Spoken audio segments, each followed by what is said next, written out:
Bueno, buenos días. Vamos a continuar la clase de mieloma con caso clínico, dado que habíamos definido en los objetivos el punto ítem, el último ítem era analizar casos clínicos. Bueno, recordemos entonces que el mieloma múltiple, como habíamos definido, tiene determinadas complicaciones vinculadas a la patología del mieloma en sí mismo, pero también por el depósito de cadenas livianas, configurando lo que se llama la amiloidosis.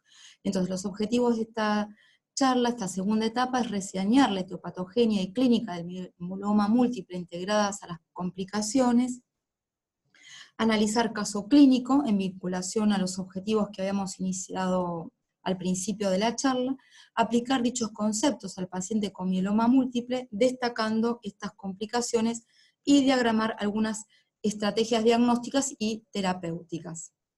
Bien, recordemos que el mieloma múltiple, con el diagrama que hemos hecho siempre, eran lesiones óseas, anemia, infecciones y proteínas monoclonales.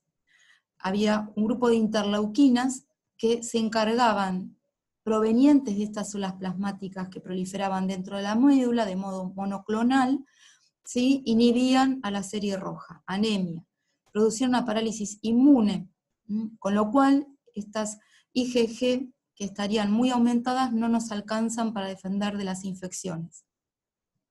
Y por otro lado, había una actividad osteoclástica, ¿sí? Que generaba una resorción ósea e hipercalcemia. Y las proteínas monoclonales podían producir la amiloidosis por este depósito. Recuerden que la amiloidosis, la AL, o mal llamada primaria, es la que se vincula con el mieloma. Existen amiloidosis que son independientes del mieloma, hay muchos tipos de amiloides. Pero bueno, esto es lo que va a producir un tipo de afección renal, aparte del riñón del mieloma. El riñón del mieloma básicamente es por el depósito de cadenas livianas que se filtran por glomérulo y se secretan, después no se pueden reabsorber a nivel tubular por la gran cantidad, y se depositan en el túbulo, lo lesionan, y en ese proceso de necrosis de la célula tubular se desprende y obstruye la célula tubular renal. El depósito de amiloide va a producir dentro del riñón el síndrome nefrótico. Insuficiencia renal aguda, múltiple, muchas causas, ¿no es cierto?, que puede ser por amiloide, por cadenas livianas, por toda la cadena depositada en la membrana basal del glomérulo, en la membrana basal de las células tubulares también, por la hipercalcemia depositada en el intersticio, por la nefrotoxicidad, bueno, una serie de situaciones que ya habíamos explicado en la clase anterior. Entonces ahora vamos a analizar el caso clínico y aplicar los conceptos. Entonces, se trata de una mujer de 66 años de edad que ingresa por falla cardíaca y renal. Se encontraba bien hasta hacía 6 meses, cuando comienza con disnea de esfuerzo y edema de miembros inferiores. Se hace diagnóstico de insuficiencia cardíaca congestiva 2 meses antes del ingreso. Empeoramiento de su disnea, pese a tratamiento intensivo con diuréticos. Esto es una característica de la amiloidosis, ¿sí? Que administramos diurético y la paciente va empeorando su disnea. Evoluciona con ortopnea e ingresó al shock room del departamento de emergencias. Bien, con aceptables valores de hemodinámicos, de parámetros vitales, y una PVC alta. Recuerden que la normal es de 8 centímetros de agua. Edema de ambos inferiores, sibilancias y crepitantes, todo esto por insuficiencia cardíaca, y un soplo sistólico 2 en 6 en el borde estelar izquierdo, con propagación axila. Esto es de la insuficiencia mitral secundaria a la dilatación ventricular. Datos positivos: insuficiencia renal. Miren la creatinina altísima que tiene, aumento de la urea, ¿sí? Un clínico de creatinina de 14, bajísimo, una beta 2 alta, y una fosfatasa alcalina normal, y una gamma glutamil de 154 unidades por litro. Se le solicita un ProBNP para constatar la insuficiencia cardíaca que dio muy alto, y como datos positivos tenía IgG disminuidas, AM disminuidas, y tenía cadenas libres kappa de 2.700 miligramos por litro, y un radio kappa lambda de 126. En orina tenía una densidad de 1012, albúmina de 3 cruces, y cilindros hialinos 10 a 20. Es decir, en síntesis, lo que tenía era una nefropatía por cadenas livianas. Tenía un ritmo sinusal con microvoltaje, eso es característico del derrame pericárdico, y signos de agrandamiento de la aurícula izquierda. En la placa de tórax, signos de insuficiencia cardíaca, y por Doppler de miembros inferiores se descartó TBP. Una tomografía con contraste determinó que tenía un edema agudo de pulmón. Se descartó tromboembolismo de pulmón, y 2 problemas: falla cardíaca renal y un síndrome cardiorrenal. ¿Qué estudios confirman la patología cardíaca? Bueno, fíjense que tenemos una hipertrofia del ventrículo izquierdo, una hipertrofia de la pared. Esto confirma la posibilidad, y como atigrado, que la presencia de amiloide en el corazón. Fíjense, el tabique interventricular está engrosado. Cuando no hay antecedentes de hipertensión y un tabique engrosado, eso nos puede hablar de amiloidosis cardíaca. Y fíjense que la aurícula, ¿sí?, es prácticamente igual la derecha que la izquierda, o sea, hay una dilatación vía auricular, lo que quizá lo pone en evidencia de la posibilidad de una amiloidosis cardíaca por la imagen del ratón Mickey, que se llama, cuando hay una dilatación vía auricular. La miocardiopatía de esta paciente, por hipertrofia, función sistólica normal, agrandamiento auricular y un corazón no dilatado, es una miocardiopatía restrictiva, y por infiltración de amiloidosis, de amiloide. ¿Qué datos de laboratorio orientan a la causa de la falla renal? Falla renal aguda con proteinuria, disminución de inmunoglobulinas, aumento del radio cadenas livianas kappa lambda, diagnóstico probable mieloma. El próximo paso es radiografía de las estructuras óseas. Fíjense la presencia de las imágenes en saca bocado, las lesiones osteolíticas, ¿sí?, lesiones de osteólisis, en húmero también, y cómo se integran los datos más significativos de la historia clínica. Bueno, el mieloma múltiple lo diagnosticamos porque tenemos cadenas kappa, lesiones osteolíticas, falla cardíaca con amiloidosis, y esta última se asocia con el mieloma múltiple. El procedimiento diagnóstico es una biopsia de médula ósea, donde se constata aumento de células plasmáticas, 17 de células plasmáticas por citometría, presencia de cadenas kappa, y en orina, por una determinada técnica, hay proteínas tubulares, por la técnica del sulfosalicílico, del ácido sulfosalicílico, y por inmunofijación, proteinuria de Benz-Jones. Fíjense las células plasmáticas, y las cadenas kappa por esta técnica de inmunofijación, y rojo Congo en la médula ósea. Son diferentes técnicas para evidenciar el rojo Congo.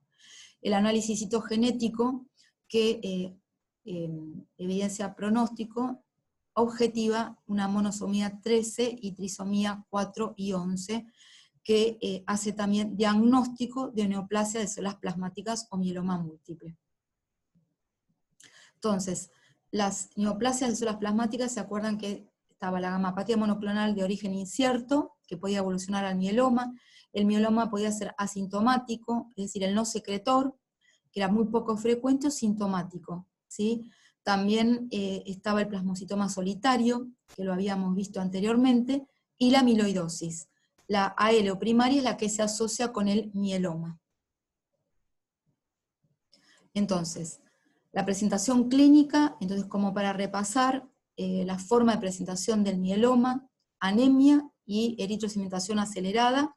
Esto era por la inhibición desde las células plasmáticas de los glóbulos rojos y la gran cantidad de proteínas, dolores óseos por la osteólisis, por la actividad de los osteoclastos por estas interleuquinas, aumento de la creatinina por la insuficiencia renal, por todos los mecanismos que explicamos, una gran fatiga y debilidad general, que puede ser según si es por la anemia o la insuficiencia cardíaca, aumento del calcio por la osteólisis y la reactividad de los osteoclastos, pérdida de peso como cualquier otro proceso neoplásico, y el plasmocitoma extramedular, como lo mencionamos en la clase anterior.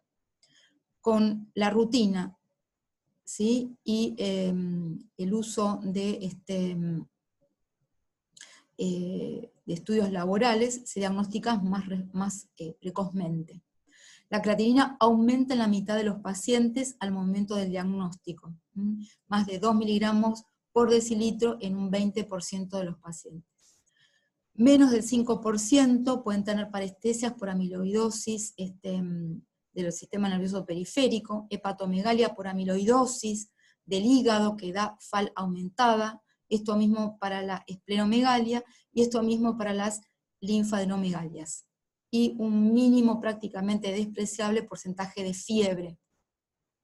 Entonces, y acá cuando hay fiebre tenemos que, igual que cuando hablábamos de leucemia, puede ser por la enfermedad, es muy raro, más frecuentemente las infecciones recurrentes por la parálisis del resto de las inmunoglobulinas. Y podemos tener derrame pleural e infiltración difusa pulmonar por la amiloidosis. Porque el depósito de amiloide se deposita en los poros de la pleura e inhibe la reabsorción del líquido que normalmente se va formando en la pleura. Hay un recambio continuo del líquido pleural que asegura entre 20 y 40 mililitros fisiológicos, pero cuando ese recambio no se puede hacer por obstrucción de los poros por amiloide, aparece el derrame pleural secundario a la amiloidosis. Por eso no mejora en el contexto de insuficiencia cardíaca con diuréticos, porque es otra la fisiopatología. Entonces, en esta paciente tenemos neoplasia de células plasmáticas, proliferación clonal de células en médula ósea, cadenas libres en suero y proteinuria de Benz-Jones, que son las proteínas, cadenas libres en orina. Lesiones líticas óseas y amiloidosis. Entonces recordemos que los factores pronósticos, ¿sí?, lo dan la beta-2 microglobulina, que a esta paciente la coloca en un estadio avanzado, en estadio 3, ¿sí?, y los hallazgos citogenéticos también la ponen en mal pronóstico.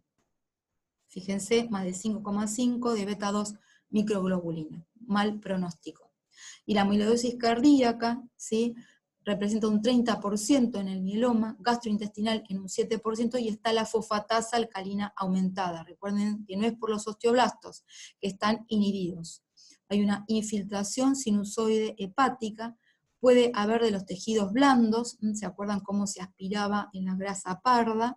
Disautonomía, la polineuropatía amiloidótica puede dar parestesias, se afecta al sistema nervioso periférico, o disautonomía, se afecta al sistema nervioso autónomo. Y puede afectar al riñón en 46% cuando hay amiloidosis. En general, genera síndrome nefrótico. Entonces, el compromiso renal es común en mieloma también sin amiloidosis. O sea, el riñón puede ser comprometido por amiloide o sin amiloide. El depósito de amiloide, ¿sí?, puede ser en la membrana basal glomerular, en el mesangio, en el tejido peritubular, y la mayoría da síndrome nefrótico. En todo este contexto se puede depositar el amiloide. Esta es una paciente que tuvimos hace muchos años, que tenía amiloidosis sistémica, y fíjense la lengua, cómo estaba infiltrada por amiloide. Esta paciente se había trasplantado, se había curado del mieloma, pero finalizó su vida por una gran amiloidosis sistémica. Y ella tenía un derrame pleural, que se hizo diagnóstico de amiloidosis pleural por la biopsia de la pleura. Fíjense la macroglosia, cómo se diagnostica a través del edema de la lengua. Se presiona con los dientes la lengua y queda marcada la lengua. Diagnóstico diferencial con el hipotiroidismo, la acromegalia, el edema de Quink. Y tiene una púrpura amiloide. ¿Se acuerdan cuando vimos púrpura? La púrpura amiloide se caracteriza por el depósito de amiloide en los vasos. Los vasos están muy frágiles y aparece la púrpura amiloide. esta paciente la presentamos en un póster, y la falla renal es debida a mieloma múltiple. ¿Qué les parece? Tiene los dos, tiene mieloma, amiloidosis y ambos, porque tenía cadenas livianas, que son muy tóxicas para el riñón. Entonces su falla renal es tanto para el mieloma como para la amiloidosis. Entonces esta paciente tenía falla renal, se desarrolló en un periodo de 6 meses con proteinuria de rango nefrótico con empeoramiento en semanas antes de la admisión. La falla renal es una complicación del mieloma múltiple, 8.000 pacientes año en Estados Unidos. Glomerular, amiloide, depósito de inmunoglobulina por cadenas livianas, pesadas o ambas, que esto ya lo explicamos, o también por crioglobulinas, dando una glomerulonefitis por depósito de inmunoglobulinas. O también colapsante por drogas, por el pamidronato, que se da para inhibir la reabsorción osteoclástica. Tubular es el clásico riñón del mieloma, nefropatía por cilindros, o sea, las cadenas livianas se depositan en los túbulos. La célula tubular se desprende una vez que la cadena liviana intoxicó a esa célula tubular, se desprende y esa célula tubular obstruye al túbulo. Da una disfunción tubular distal o proximal, que es el síndrome de Fanconi. También puede dar una isquemia aguda o nefropatía tóxica, por medicamentos, como por ejemplo los AINE, los contrastes, y recordemos también el calcio. La intersticial se puede producir por depósito de células plasmáticas en el intersticio y de una nefritis intersticial, que también se puede producir por depósito de calcio. Recuerden que el calcio generaba la resistencia a la antidiurética y por eso había polidips, poliuria y deshidratación. Sobrecarga de cadenas livianas que no se reabsorben y son excretadas en la orina. En el segmento distal, con las proteínas de Tamm-Horfeld, que son proteínas que se encuentran en el túbulo distal, y la albúmina forma cilindros que se opositan a los túbulos distales y colectores y causan una obstrucción y dilatación de los túbulos que están por encima, con atrofia. Esta paciente tenía cilindros en el sedimento y falla renal aguda. La proteinuria en rango nefrótico no se suele ver en este tipo de nefropatía. Es más frecuente en la amiloidosis. Esta es la nefropatía por amiloide y por cilindros.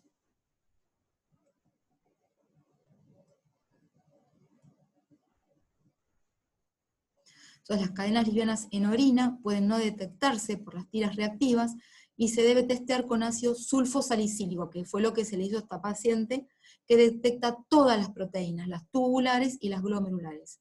Si las tiras reactivas son negativas, hay que pedir el ácido sulfosalicílico o la inmunofijación en orina, porque si no, si solo con las tiras reactivas no van a detectar estas proteínas tubulares.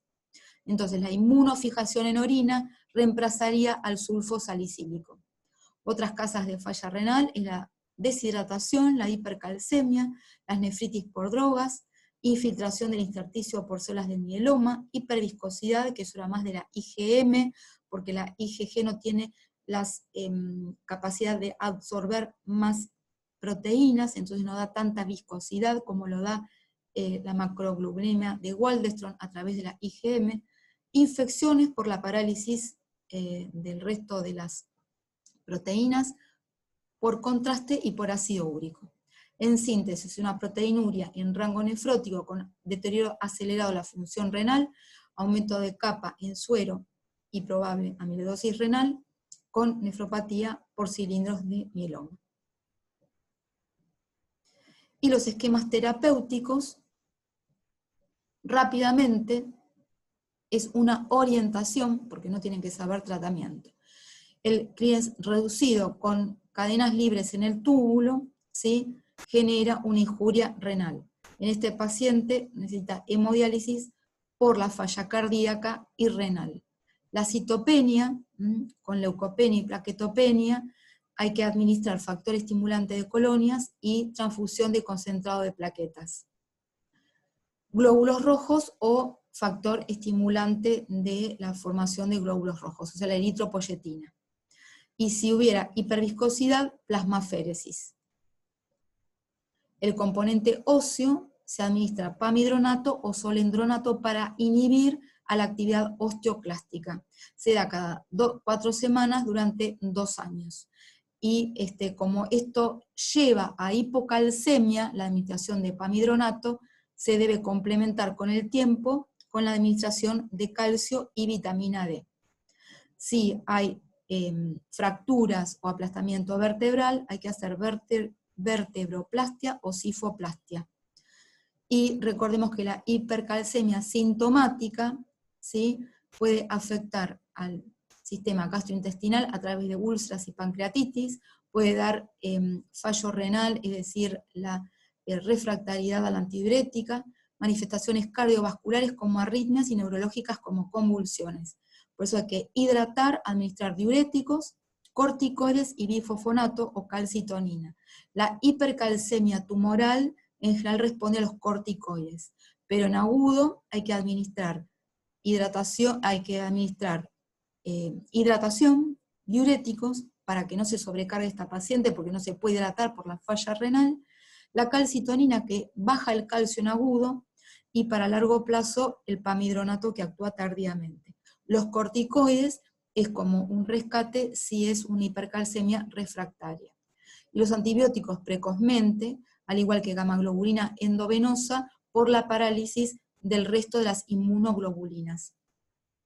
Hay que hacer profilaxis sobre el herpes zóster, y la primera causa de muerte son las infecciones, con lo cual estos pacientes tienen que estar vacunados contra las bacterias capsuladas, que es las que son, ingresan en pacientes que tienen déficit de sus inmunoglobulinas, fundamentalmente para neumococo, hemófilus, meningo e influenza. Muchas gracias.